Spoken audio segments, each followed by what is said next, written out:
Hey everyone, and welcome back to the channel. So in today's head-to-head comparison, let's take a look at the 2025 BMW M4 and put it up against the 2025 BMW M2. Now, both of these in today's review are manuals. I also have full detailed reviews on both of these if you want to see more driving impressions too. So let's start off with their starting MSRPs. For the M4 behind me, this is a base model, so with that manual transmission, they start just over $80,000. For the BMW M2, they start closer to $65,000. So of course, we do have a more expensive vehicle with the M4, but in today's video, let's take a look at what you get for that added price. Now, this is powered by the 3-liter twin-turbo inline-6. This model is paired to the 6-speed manual transmission, and it pumps out 473 horsepower, 406 pound-feet of torque. It is rear-wheel drive, weighs in around 3,800 pounds. It'll do 0 to 60 in just over 4 seconds. Top speed is 155 miles an hour. However, if you go with the M driver's package, that is increased to 180 miles an hour. It also has a fuel capacity of 15.6 gallons. You'll expect to see around 16 miles per gallon in the city, 22 out on the highway. Now, this model is powered by the 3-liter twin-power turbo inline-6. It's also paired to the 6-speed manual transmission, pumping out 453 horsepower, 406 pound-feet of torque. That power sent to the rear wheels, propelling this 3,700-pound sports car from 0 to 60 in 3.6 seconds. It has a top speed of 177 miles an hour. It also has a fuel capacity of 13.7 gallons. You'll expect to see around 16 miles per gallon in the city, 24 out on the highway. Now, as we take a look at the exterior styling, this has a dark housing for the headlight housings, which are all LED, of course, which give it a great look. And this model also has the exterior carbon fiber package. So you'll notice that the large inlets on both sides of the kidney grille are finished off in carbon fiber, where this also has parking sensors and a lot of cutouts in that grille to provide additional cooling. There's also some really nice angular lines in the lower section to give it a great look. And then the hood bulges too match nicely with the top of that grille. You'll notice that the lines go all the way to the base of the hood there just to tie it in very nicely. Now, for the exterior styling for the 25-year model, there's only a few subtle changes. The main difference is the badging. So you'll notice that the M2 logo now has that surround for the M and the 2. Everything else is nearly identical. So it has that boxy grille design to it, still retaining that kidney grille, but we have some very squared off edges. There's also plenty of cutouts with a lot of gloss black there to provide additional cooling. Now, there's LEDs up front with the dark housings, which blend in nicely. Parking sensors are in the lower section, and then more of that box and square design for the inlets on both sides, as well as the entire middle section there, where there's a lot of cutouts to provide additional cooling. And then there's some very subtle lines that come down the hood. Now, this model also has a staggered setup for the wheels. You'll notice the blue M Sport brake calipers and then a two-tone design for those wheels. Now, there's also gloss black in the lower section of the bumper, and it works its way to the side skirts. This also has carbon fiber for the mirror caps, which do feature a turn signal, and then gloss black for the base of that, which also wraps around the window trim. And then this also has the carbon fiber roof, which is a great accent. And with this coupe design, I think it has a great look. Some nice subtle lines coming off of the M4 badge, just behind that front tire, going all the way to the rear here. Now, as we work our way to the side, this has a very nice set of gloss black wheels. There's also the M Sport brakes. They are finished off in blue, where this gets 6-piston calipers up front, single piston in the rear. There's also the body-colored side mirrors that have the turn signal on them. This model has the sunroof as well, more gloss black for all the window trim, and a very nice side design to it. You'll notice too, with the lower side skirt there, it bulges out slightly along with the fenders for both the front and rear, giving it almost that wide body appearance, just with all the squared off edges, which I think gives it a great look. Where this has even more carbon fiber for the trunk mounted spoiler, there's a backup camera, LEDs for all of the lighting, there's parking sensors down below. You'll notice more gloss black in the lower section of the bumper, and it wraps around all of the carbon fiber for the diffuser, where this also has the quad tip dual exhaust. Now, working your way to the cargo space, you can use the button on the key fob or the one up underneath, where this has a power trunk. Now, you have a good bit of space. This could be a daily driver where you can place in several items. There's no storage or spare underneath the floor, but you still get a good bit of space, and then you can also fold down the back seats, So that way, if you have some longer items, again, making this a very practical coupe. And then you have 2 buttons up top where you can close that trunk or lock the vehicle too. Now in back, there's a very small body colored spoiler. The M2 badge is finished off just like up front with that surround there. There's the dark housings for the LEDs, backup camera with the parking sensors, and then that quad tip dual exhaust with more gloss black for that entire diffuser. Now you can use the button on the key fob or the control underneath to gain access to the cargo space, where you have quite a lot of space. For this sports car, it's also very practical as well. So you can fit in items. You can also fold down the back seats. So pull on that tab on the left side as well as on the right side, and that will give you a lot more interior storage to place in some larger items. So not only do you have a performance-oriented coupe, but you have a daily driver as well. So you could use this as your only vehicle. Now working our way to the driver's side, this is paired with the calamari orange interior, which gives it a great look. There's also Harman Kardon for the audio. You have lock and unlock, memory seating adjustments, your window controls, power folding side mirrors, and then a trunk release and additional storage. And then a very nice sporty design for these seats, which have a mix of leather and Alcantara. They are automatic with the one manual exception for the leg support there. Now, in order to hop into the back seats, you have that manual release, and then from there, the seat is going to work its way forwards. So at 5'10", I can hop into the back where you'll have plenty of legroom. There's also vents in the middle. You get a little bit of storage along with an armrest and then some large windows. And I am just barely touching the headliner. So honestly, I could ride around town. I could be in the back seat here. You can use these for people or for additional space. And then you can also fold down this middle section here if you want to use it as an armrest or you want to gain access to the trunk space there. And then you can easily hop out, and then that seat will go back into the position it was in. Now you do have a small door sill, but you can easily step over that. And then we're greeted with the solid leather steering wheel. It's a flat bottom design. There's more carbon fiber accents surrounding all of it. But let's start this up now. With my foot on the brake and the clutch, we can bring this to life.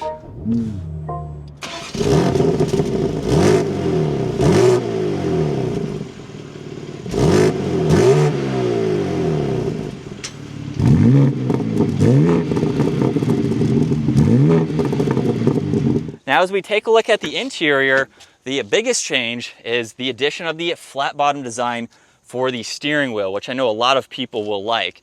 Now for the door panel here, there's the really cool intricate pattern on the back side, memory seating adjustments. Harman Kardon is the audio system.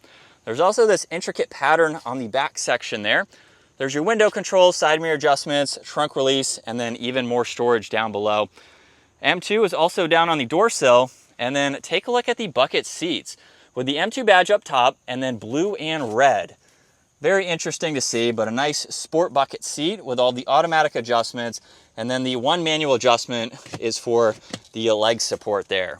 Now this is a 4-seater. So if you just pull on this tab and push that backrest forwards, the seat will actually work its way forwards, allowing you space to get into the back. Now you're not buying this for a full 4-seater. But at 5'10", I honestly don't have that tight of an area here to sit in. You have air vents in the middle. There's also a little bit of storage in between the riders or your passengers. And then at my height, I am touching the headliner here, but it's not bad if I had to ride around town. You're not going on a long road trip here, but I have the armrest and a large window here to give me a little bit more visibility. And it's also very practical for extra storage space as well. So if and when you need it, you have them. But it's also great to fold down for all of that cargo space. And then as we hop in and take another look at the flat bottom design, it has a great look to it for a sports car. This is the kind of steering wheel that you want. There's the M badge, carbon fiber as well. And then we have all the M controls too. But let's fire this up and take a listen to how the M2 sounds.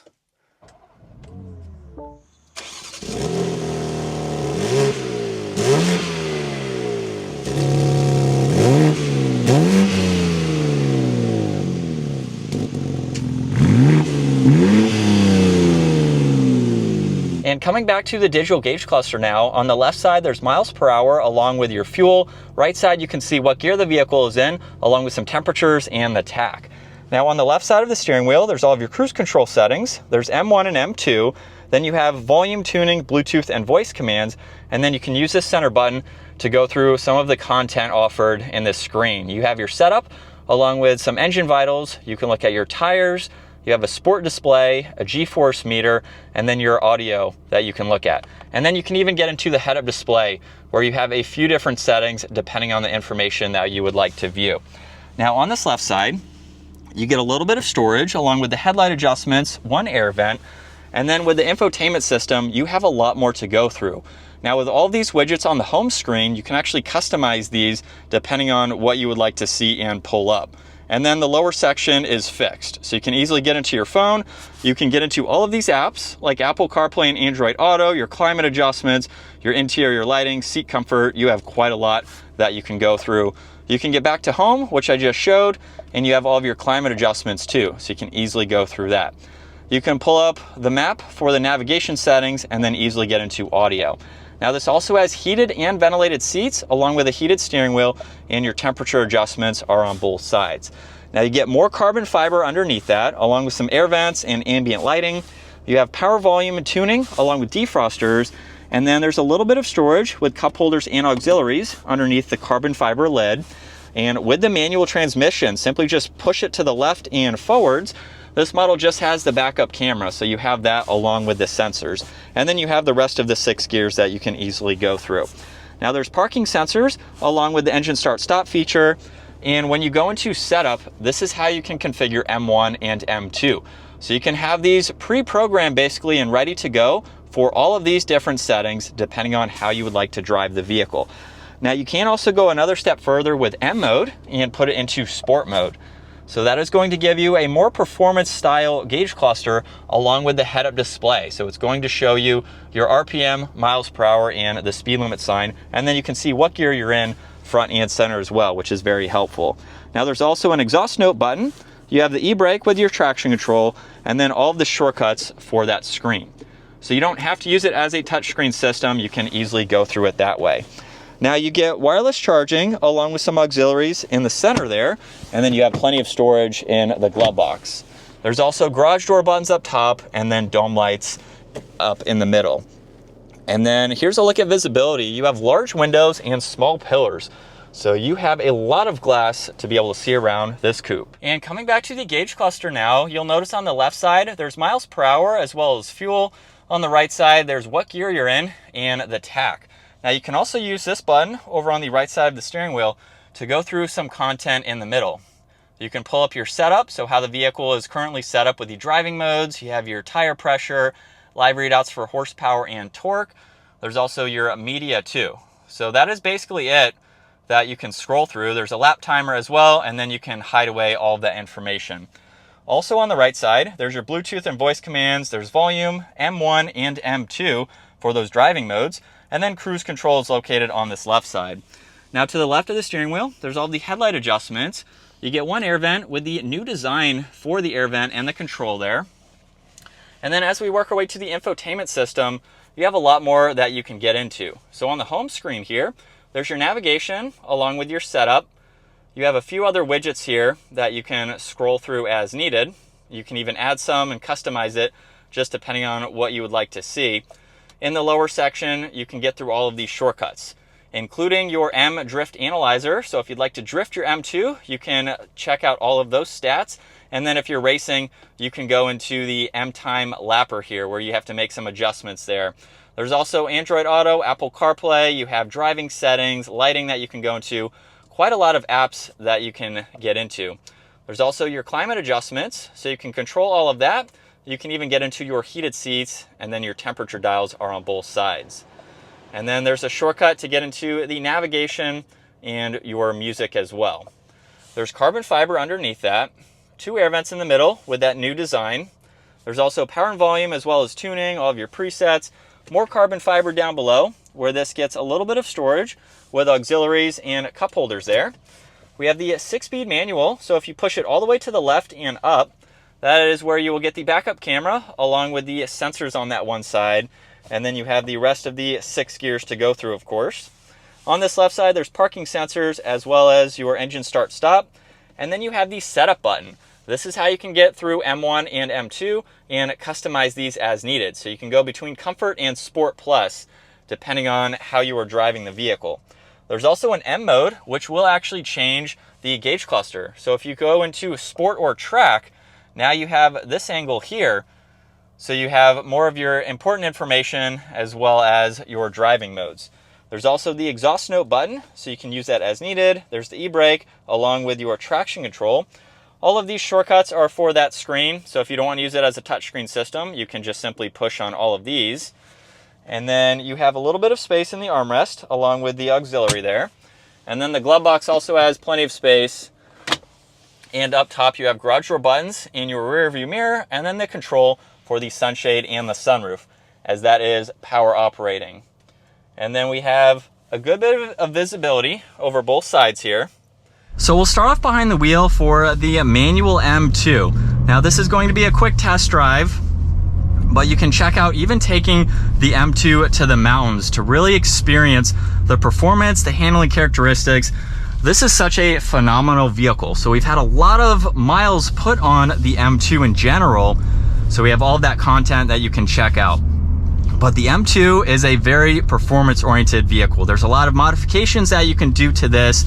A lot of M2 owners are modding these, getting a little bit more power out of them, and you just have a very fun, performance-oriented vehicle. For the price, it's a really good option to go with, especially with the practicality that you get, having the back seats, having a little bit more storage. The 9-hour road trip that I took in a manual M2, we had plenty of space for 2 people, folding the back seats down, putting in everything, road tripping with it, you know, a lot of highway driving, but it was so smooth and comfortable. And then at the same time, you can push on a few buttons here and set it up for mountain driving. You can get that exhaust to be a little bit louder.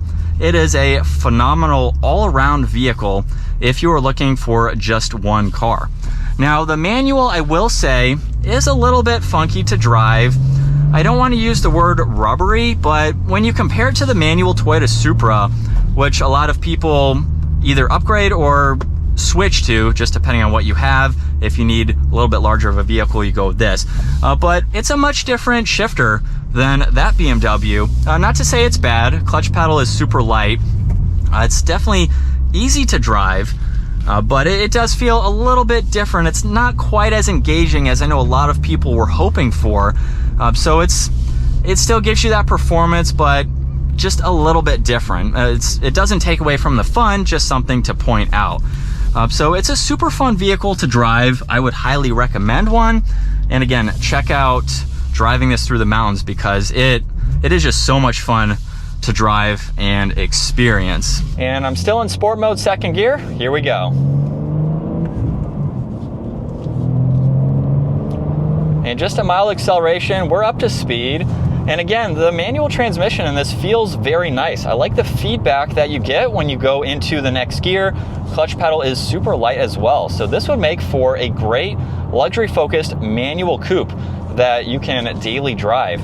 And this is what it's like to be behind the wheel for the M4. Definitely a great place to be. We have a lot of premium feeling materials, and you have a practical vehicle where you can put in a few other passengers, maybe put a car seat in the back if you're looking for a practical vehicle, and those aspects, just depending on where you are in life and what you're looking to get out of your vehicle, it makes it a fun, practical daily driver. So I really like that aspect to it. It can be comfortable and quiet when you want, so you can put everything in the efficiency mode and just kind of drive a normal vehicle for the meantime. And then when you're ready, push a few buttons, it gets much stiffer, and you just have a vehicle that you can take to the tracks and mountain roads, just really have a great drive. It's also going to handle very well based on the BMWs that we have had in the past and taking them to the mountains and doing some performance style driving. So I have no doubts that this is going to be a very fun performance vehicle. Also does a good job at stopping too, and the turning radius is going to be pretty good as well. So for tighter situations, parking lots, things like that, it is going to be very easy to maneuver. The steering is a bit tight there, but we were able to make that work. And we'll give it another acceleration from second gear here.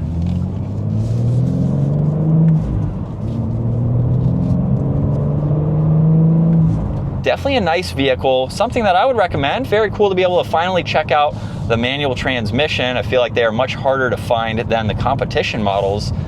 So definitely take a look at one if you're in the market for a manual coupe that kind of gives you everything to drive it every day. So coming back to final thoughts now between the BMW M4 and the BMW M2, it's interesting to see that the manual M4 and the manual M2 have the same horsepower and torque specs.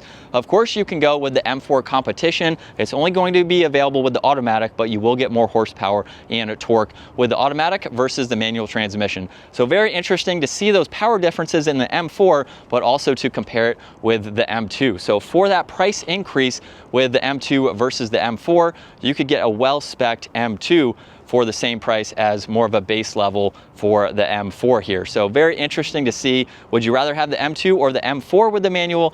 Personally, I would go with the M2 just to save some money. So again, interesting to see how BMW has kind of competed with themselves with the manual versus the manual. But other than that, they are both going to be very phenomenal vehicles. You have a lot of options, a little bit bigger of a vehicle with the M4, but not by much. It doesn't weigh that much more either. So I would go with the M2. Very interesting again to see that. So comment your thoughts down below why you think BMW decided to do that and compete with themselves with the M2 and the M4 in terms of the manual transmission. Of course, you can get both of these with the automatic too. So comment down below, would you rather have the manual or the automatic as well?